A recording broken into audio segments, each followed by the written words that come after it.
Copy that money.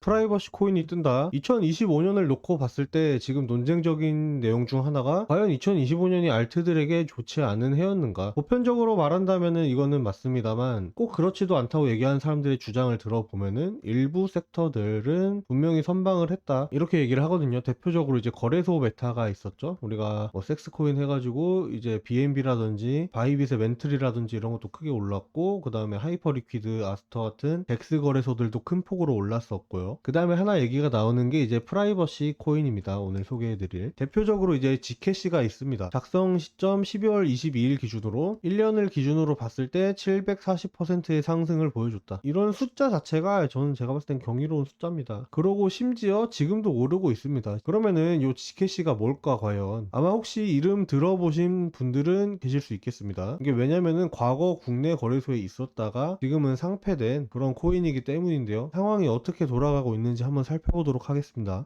지금이야 소개해드리는 게 이제 프라이버시 코인이라고 하지만 몇 년 전만 하더라도 이 코인들은 다크 코인으로 우리가 취급을 했습니다. 그리고 얘네는 범죄용이 아니냐라는 오명이 있었어요. 대표적으로 이제 우리가 두 가지 사례가 있습니다. 국내 거래소 퇴출까지 연결해본다면 두 가지 사례가 있는데, 첫 번째로는 조주빈의 엠번방 사건이 있었습니다. 텔레그램으로 유도를 해가지고 이제 이런 성착취물을 뭐 판매, 뭐 입장료 같은 거를 이제 코인으로 받았었는데, 이거를 저는 비트 이더로 받은 줄 알았거든요. 근데 그게 아니고 주소를 3개를 올렸는데 비트랑 이더는 가짜 주소였더라. 실질적으로 돈을 전달받은 코인은 이제 모네로였습니다. 모네로가 이제 지캐시와 더불어 이때부터 대표적인 다크 코인 중 하나였죠. 이때부터 텔레그램 하는 사람들, 이상한 놈들, 코인 하는 놈들, 이상한 놈들, 약간 잠재적인 범죄자 취급하는 느낌이 없지 않아 있었습니다. 첫 번째는 어떻게 보면 대한민국 한정이었죠. 국내 한정이었다면은, 두 번째는 FATF의 조치가 나옵니다. FATF는 뭐냐면은 이제 자금 세탁, 테러 자금 조달 방지 국제 기구예요. 쉽게 말해가지고 이제 세계적인 글로벌한 범죄단들이 코인으로 돈 세탁을 하니까 이거 막으려면은 우리 이런 코인들은 퇴출시키는 게 좋지 않겠냐 하고 이제 무언의 압박을 넣는 겁니다. 얘네가 정확히 어떤 파워를 가지고 있다는 느낌보다는 여기에 속하는 이렇게 여러 단체들이 있지 않습니까? 근데 만약에 이거를 안 따라주면은 얘네들은 잠재적으로 세계 금융에서 왕따 당하는 분위기가 있었기 때문에 국내 거래소들도 이제 이에 따라 대응을 한 거죠. 그래서 이때부터 다크코인 퇴출이 본격화가 됩니다. 이게 이때까지만 해도 이 인식이 저도 그랬고, 야 다크코인 왜 쓰냐? 그거 범죄자들만 쓰는 거 아니야? 약간 이런 느낌이었어요. 근데 이 인식이 바뀌는 계기가 생기게 됩니다.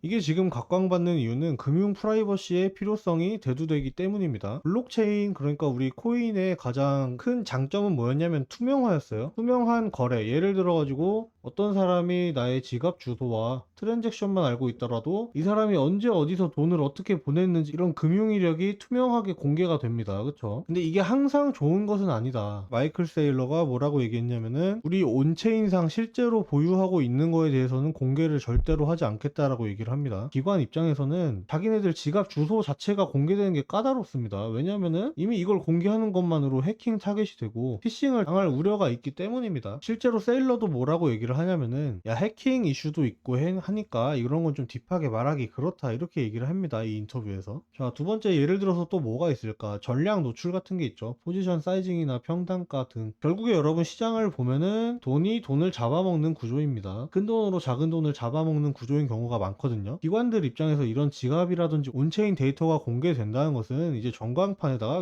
광고를 하는 겁니다. 나 부자인데 내 집 주소는 여기고 내 전화번호는 이거야. 이렇게 다 오픈을 해놓는 형식이기 때문에 자꾸 금융 프라이버시라는 말이 나오고 있는 거예요. 자, 그리고 두 번째 거는 2026년 코인베이스의 레포트에서 가져온 겁니다. 기관 채택이 늘어남에 따라 기관 유저들은 더 강한 통제력을 원하고 있다. 관리하는 입장에서 본다면은 규제와 개인정보를 보호할 의무가 있습니다. 이거는 선택이 아니고 의무사항이다. 근데 지갑 주소 온체인만 다 공개되면은 우리 고객 돈 여기 있습니다, 얼마 예치되어 있습니다, 이런 것들이 다 보이는데 온체인의 투명성이 이런 규제나 개인정보를 보호하는 통제권을 상실하게 한다. 그러니까 우리는 그동안 비트코인이 온체인 데이터가 투명해가지고 좋았던 거예요. 그쵸? 근데 이것들이 막상 제도권으로 이제 들어오다 보니까 다시 기관들에게는 리스크가 되고 있는 겁니다.